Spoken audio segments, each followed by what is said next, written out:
Hello, hello, hello. Welcome to today's afternoon Bible study live stream. Today we're going to be jumping into Deuteronomy chapter 22. So I invite you to grab your Bibles and read along with me as we read through Deuteronomy chapter 22. I didn't have to cough before I hit go live, but you know, sometimes that stuff happens. All right. So today we're going to be getting into the various regulations, kind of continued, and also regulations for sexual purity. So as you guys are turning to Deuteronomy chapter 22 in your physical Bible, if you don't have a physical Bible, I'd love to try to hook you up with one. Otherwise, BibleGateway.com, Bible app, two great resources. And I am reading out of the New Living Translation. So as you guys are turning in there, I want to take a second to reflect on what we read yesterday. There was a lot of touches on different things like solving a murder and kind of what to do when the murder's unsolved, which was like someone needs to take responsibility for it, even if they didn't do it. The life has value, and someone needs to take responsibility. So that'd be like the nearest town and how that all worked. Marriage to a captive woman, where yes, her town may have been taken over and her family may have died. And in a lot of other cultures around the time, they just take whoever they want and force them to be theirs. But in this one, it's like, give them 6 months to mourn, or give them a full month to mourn. And then, you may pursue to marry her, but if things aren't going right, then set her free. Don't treat her as a slave. You've already humiliated her. Don't do that. Then the rights of the firstborn, sticking through to your commitments. Then dealing with a rebellious son, which actually made me laugh when we read it because it just felt so extreme. And one of the things in that, I wasn't using my Jesus-centered Bible, so I missed a connection point there. And it was like, so here's like what they deserve. But Jesus, in Luke 15:11-32, in the parable of the lost son, Jesus turns this Old Testament penalty, so he's like a lazy drunkard or whatever, and he needs to be put to death, for the son's rebellion, into an intimate picture of the father's love. So the story of the prodigal son, when he goes off and spends all his money and he comes back going like, I know I deserve death, but maybe he won't do that, and instead he's loved and embraced and forgiven. Just like us, we deserve death so many times, but God loves us and forgives us and embraces us. And then it got into the various regulations. And the first part was just take the body down from a tree if they're hung. We don't need to control and rule with fear. Take the bodies down and treat the dead with a little bit of dignity. Come on now. And that brings us to chapter 22. So I'm going to take another sip of my coffee, and then we'll jump into Deuteronomy chapter 22. Various regulations continued.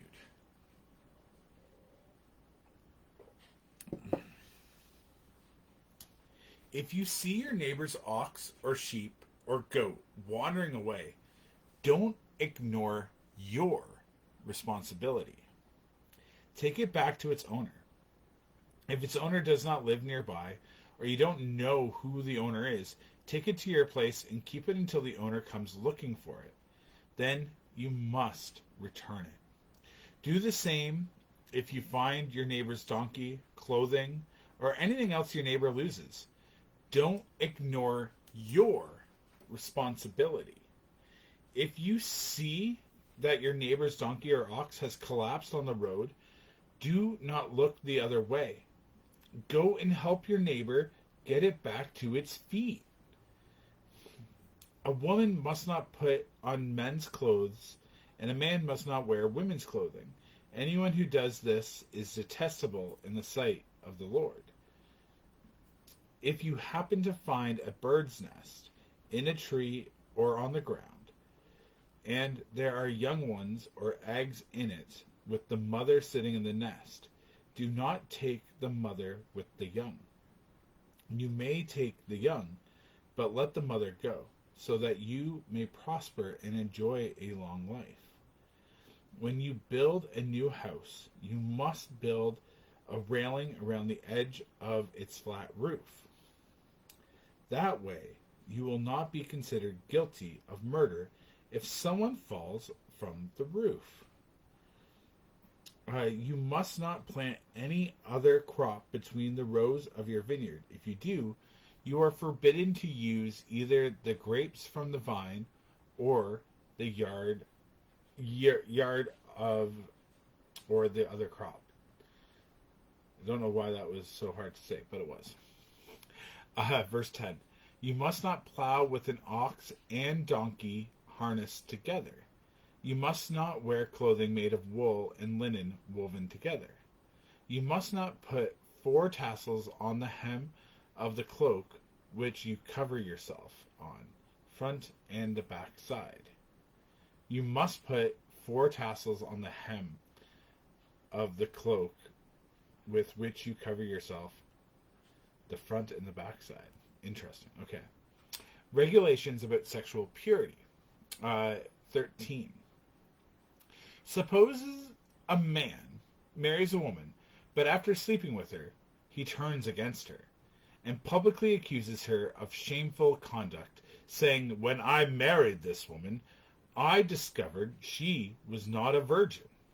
Then the woman's father and mother must bring the proof of her virginity to the elders, as they hold court at the town gate. Her father must say to them, "I give my daughter to this man to be his wife," and now he has turned against her. He has accused her of a shameful conduct, saying, "I discovered your daughter was not a virgin, but here is the proof of my daughter's virginity." Then they must spread her bed sheets before the elders. The elders must then take the man and punish him. They must also they must also fine him 100 pieces of silver, which he must pay to the woman's father, because he publicly accused a virgin of Israel of shameful conduct. The woman will then remain the man's wife, and he may never divorce her. But suppose a man's accusations are true, and he can show that she was not a virgin.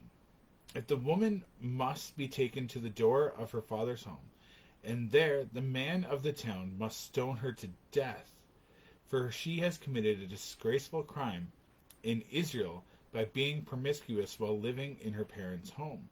In this way, you will purge this evil from among you. If a man is discovered committing adultery, both he and the woman must die. In this way, you must purge Israel of such evil. Suppose a man meets a young woman, a virgin, who is engaged to be married, and he has sexual intercourse with her. If this happens within town, you must take both of them to the gates of that town and stone them to death. The woman is guilty because she did not scream for help. The man must die because he violated another man's wife. In this way, you will purge evil from among you. But if the man meets the engaged woman out in the country and he rapes her, then only the man must die. Do nothing to the young woman. She has committed no crime worthy of death. She is as innocent as a murder victim. Whew. Since the man raped her out in the country, it must be assumed that she screamed, but there was no one to rescue her. Suppose a man has intercourse with a young woman who is a virgin, but is not yet engaged to be married. If they are discovered, he must pay her father 50 pieces of silver. Then he must marry the young woman because he has violated her, and he may never divorce her as long as she lives. A man must not marry his father's former wife, for this would violate his father. Whew. All right. May God add a blessing to the reading of Deuteronomy chapter 22. There's some challenging things in here, and there is some positive things in here. And things that are like, yeah, that's actually really cool. And some things that I think will be better in context. But before we get to that, Deuteronomy 22:22, if a man is discovered committing adultery, both he and the woman must die. In this way you will purge Israel of such evil. This is the direct penalty for adultery that Jesus shrewdly undermines when he fights on behalf of the woman caught in adultery in John 8:1-11. I was thinking that too. So that's when they set up this trap and they catch this woman in adultery, and he kneels down on the ground and he starts writing in the dirt and basically goes, "Let he who is without sin cast the first stone." And then slowly, starting with the oldest ones, they all kind of go away, and then Jesus eventually looks up and he goes, "Oh, is no one here to convict you, condemn you, or whatever? Well, then neither do I. Go forth and sin no more."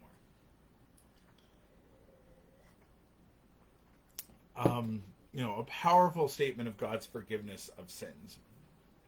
And we don't know the whole situation around what was happening with her, but there was that conspiracy to trap Jesus, and she was the victim of it. So, very interesting. Even with this stuff, there is forgiveness that God brings forward. And just like we see that from the dealing with the rebellious son, forgiveness is at the heart of God, not punishment. But reading this stuff, it can sound like punishment, especially, this is the laws that are going to be establishing the new promised land. So before we continue with the sexual purity stuff, actually, you know what? Let's go to the sexual purity stuff and then go into the other stuff. What on earth would the parents have for proof of her virginity? I'm like, when I read that, I'm like, what? What would that be? I don't know. And I'm afraid to look that up, what it would have been during the time of, the ancient Egypt times, how they would have proven that. I don't know how they would have proven that, and why the parents would be the holders of that. This is so counter my knowledge on how things work today, especially compared to then. I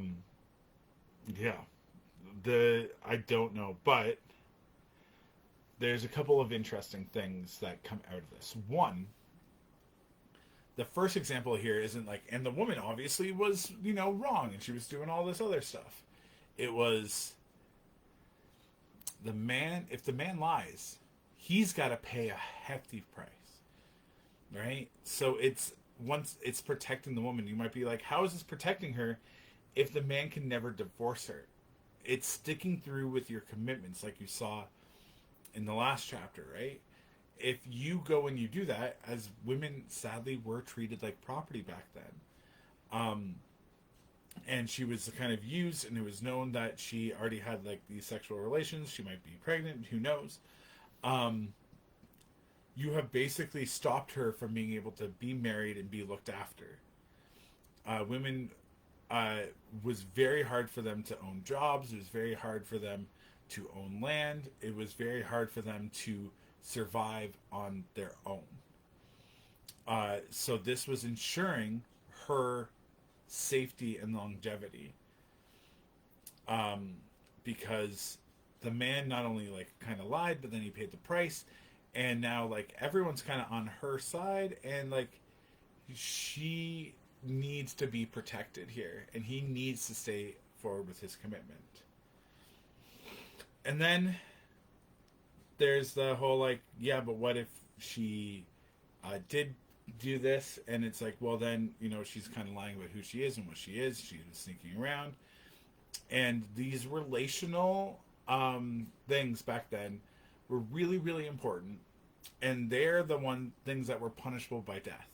Now we take it like what's punishable by death when, there's the death penalty are usually high crimes dealing with a lot of money and a lot of,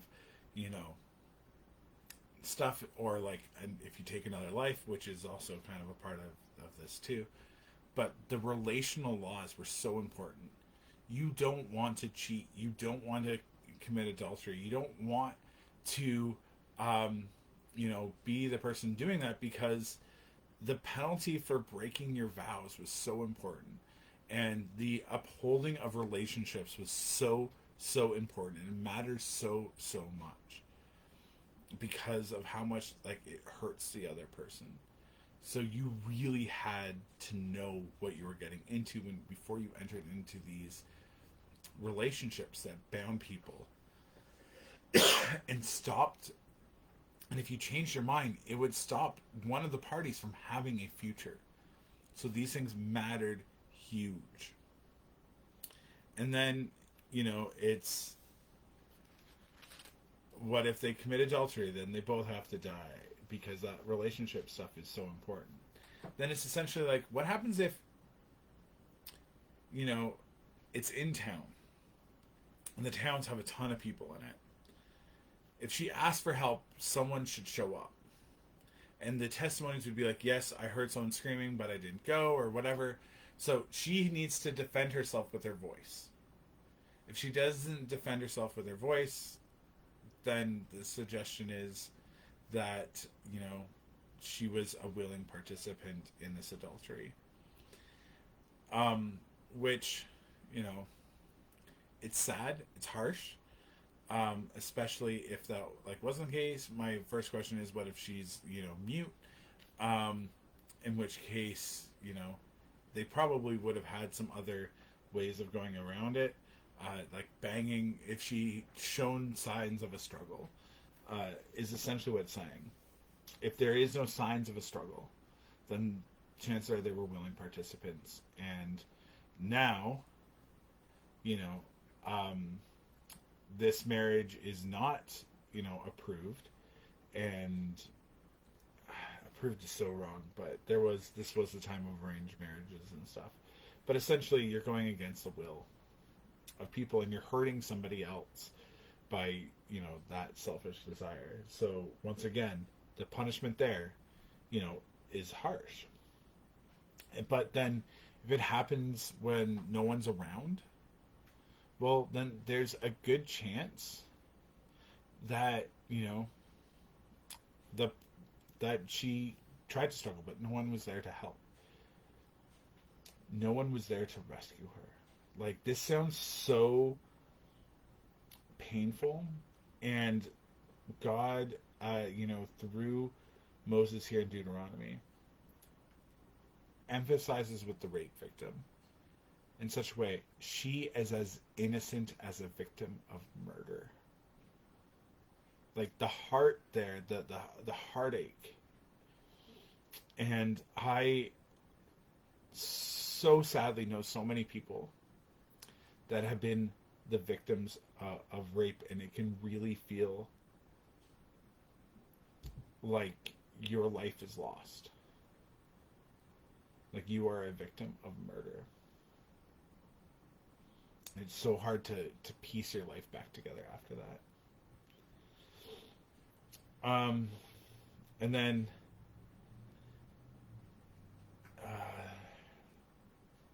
once again, like, if they sneak out and they have sex before marriage, well, guess what? You need to marry her. Once again, kind of protecting the woman because of how their social status was, right? And then lastly, it's just, don't sleep with your father's wife, even if she's not your mom, because that's not wrong, and it hurts your father. So don't do things that are going to hurt other people, essentially, especially relationally, and it carries a very harsh crime. The sexual purity stuff is essentially don't rape, stick to your vows and your commitments, and don't commit adultery. Right? That's basically what those rules for sexual purity boil down to. And that whole sex before marriage is essentially, if you have sex before marriage, you're married. Stick to your commitments, is what is laid out here in Deuteronomy 22. All right, so I want to go back to those other various regulations. Um, and the first one, I love the first one. And I've done it so many times. I've been driving down the street and I see like a sheep caught in a fence. Then we stop, we pull over, we help the sheep get out of the fence, and then we just go on. We don't ask for a reward or anything like that, but we see an animal stuck, and then you go and you help it out. Um, Here in town, when someone loses a pet, and you see that pet, you call, you find them. Half the time, most of the time, you don't do it for a reward. You do it because it's the right thing to do. I lost my cat, and people looked after my cat for 2 full weeks, thinking that it was another neighbor's cat. And then finally, they saw like our posts and stuff and like that, and then they are not. They didn't even see our posts. We were going crazy looking for it, but they read his collar, and they're like, "Oh, we were wrong. This is a different cat." And like, oh, the joy of finding Joxer again was so huge. So as I'm reading through this stuff, I'm just like, yeah, be a neighbor. Care for those. Care for like their animals and their this and their that. And like lend a hand to your neighbor. If you see your neighbor needing help, whether they are there or they're not, try to lend a hand. Try to do the right thing. You found a wallet. Return it to the house, or like make a post saying, "Hey, I found these keys," or whatever it is. Do your best to be a good neighbor, because if you lost that, wouldn't you want someone to help you out? Right? It the phones, like all that jazz, it works so well. And then you know, if you see your neighbor struggling to do something, just be like, "Hey, you want a hand? I can help you out with this." My favorite example of this. I feel weird, I feel braggy, but like, in all honesty, I don't know if people actually watch this through. So I might just be talking into the nothing, and all the views just happen from people tuning in for a minute or two. I don't know. But when I was walking down Broadway, and this guy's car obviously stalled, and he gets out and he tries to push it to the gas station. He was like at the intersection, almost at Shell, and I saw him pushing, and I just kind of was like, "Hey, I'll be right back." Left my friends and went, and I got to the back of the car, and I helped push it into the gas station, and he got to fill up. It's not his goat, it's not his donkey, but modern day, this is what it is. So as I was reading this, I remember that, and he was so thankful. Could have he done it by himself? Maybe. Was it a lot easier with me? Yes. I've been walking down Broadway where I see someone's car get on fire, and then like 5 or 6 other cars around come around the car, help people get out, help get them to safety, help, call 911 and try to, put out the fire in healthy ways. And, the community comes together. When I had a flood here, my neighbor and I, like, we were helping each other out with sandbags and, just getting things out, getting the water out, looking after each other, calling each other, looking after the stuff. When he had to go to work, I'm calling him. When I had to go to work, he's calling me. Like, just coming together to help your neighbor is so, so huge. The next one, verse 5, is a little bit tough.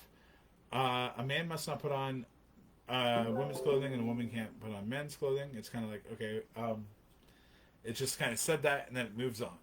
And it didn't even seem like it was something about sexuality. Part of this might be just not to confuse people. I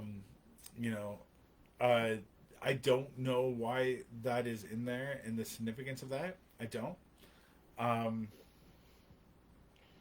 So, but it is in there. Cross-dressing and stuff like that, I guess. Here is one part that kind of talks against it to a degree. It's not even like identifying, but it's just like don't put on their clothes. Um, so yeah, I no real answers there, but you know, it's weird now because like my wife will wear my sweaters and stuff like that. And it's not seen as a thing, but it's kind of unisex clothing, I guess, like a hoodie. But yeah, anyways, just an interesting thing in there. Um, that is definitely really important to some people. Um, and I have not done a lot of study on it, so I don't feel like I can speak to it. So if you are one of the people that wants me to have a strong answer, or you need a strong answer on what this is saying, let me know. I can help research it with you, but I don't know what it's saying. Whether it's doubling down, being like, yes, what it's saying on the surface is what it's saying on the surface for now and forever, or if there's a deeper meaning to it. Because sometimes with things like this, there is a deeper meaning. Um, so yeah, let me know. And then, if you happen to see the bird's nest, yeah, eat the egg, but leave the mom alone. Um, when you get to a new house, put a railing around the like OSHA. Don't commit OSHA violations. Care about people. Plan ahead. Plan for safety. Seat belts. Railings. I also thought was very interesting. Um, don't overuse and abuse your land with the next one with the crops and the grapes. If you try to get milk every little inch out of the land and abuse the land, just let it grow over, because what you're abusing the land and taking more than your fair share, and it's going to hurt the land in the grand scheme of things. And then the ox and the donkey would be of differing power and be unfair to the ox to have to pull more of its weight than the donkey, and the donkey to be pulled by the ox would also be unfair. It wouldn't be good. I don't understand the clothes made of wool and linen together. I don't understand that. I don't think that would be a rule that would continue today. Um, and I'm not really basing that off anything except for my current understanding of things. And then you must not, and I also don't understand the tassel one. So if you have any insight into the clothes or the tassels, let me know. I honestly, I don't know the significance of those things. I'm okay with not knowing at the moment, but I am curious for sure. Um, so yeah, what are the big takeaways from that section? Be a good neighbor. There are rules that we don't understand, but it's probably still good to follow. And there's some rules that were meant for them back then as they were establishing the promised land that we might not need to follow now, like the wool, the tassels even. I don't understand the significance of that. Um, you know, be a good steward of nature as well, and plan to protect, right? Safety is important. And then for the sexual regulations, don't commit adultery, don't rape, and you know, kind of no sex before marriage, but take the your sexuality is important to God, and it should be important to you. Let us pray. AJC, awesome Jesus Christ, I thank you for all the ways that you love us, you guide us, you bless us, you direct us. Lord, help us to act justly, loving mercy, and walking humbly with you. Help us to be a good neighbor. Help us to be okay with not knowing or understanding some rules, and if there's things that we need more clarification on and guidance in, and things and rules that we might be breaking that maybe we shouldn't, bring it to our attention and help us to see and understand why today we need to follow those rules. And Lord, also, or why those rules were established in the beginning, because I don't know why the tassel rule is there. I know there were some tassels when it comes to some stuff around spiritual practices, but I don't know about for this part.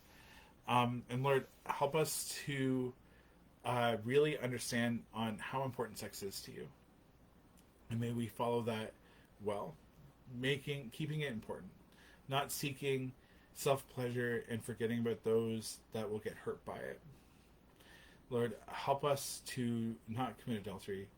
Help us to not be victims of or culprits of rape, and which feels like that should be an easy one, but it's so rampant in our society today. Help us not to commit adultery, to soft wandering eyes and lustful thoughts, and emotionally those thoughts as well, Lord. Help us to honor our relationships and our commitments. In your wonderful and powerful name. Amen. So that is it for today. Have a great rest of your evening, and I look forward to jumping into chapter 23 with you tomorrow. But for now, have a great day. God bless.